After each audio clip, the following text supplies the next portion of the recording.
এটুকু রোজা যদি আমরা পালন করতে না পারি, এত বড় সুযোগ, জান্নাতের দরজা খোলা, জাহান্নামের দরজা বন্ধ, রহমতের দুয়ার খোলা, শয়তানকে শেকলে বন্দী।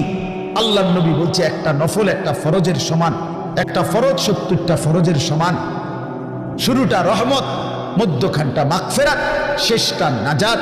এক একটা নেকি বাড়তে বাড়তে আল্লাহ তাআলা নিজের হাতে নেকি ফেরেশতাকে দিয়ে না লিখিয়ে নিজে লেখেন। এত কথা, এত কথা, এত কথা, এত ফজিলত, এত কিছু নবীজি বললেন আমার বাপ আমার ভাই। এরপরেও যে ব্যক্তি রমজানের কদর করলো না, তার উপরে আল্লাহর লানত, ফেরেশতার লানত, মুহাম্মদুর রাসূলুল্লাহর লানত। তোর উপরে খোদার গজব পড়বে, তোর উপরে খোদার লানত। হ্যাঁ, এটা আমি বলিনি, এটা জিবরাইল বলে গেছেন। কি জিবরাইল?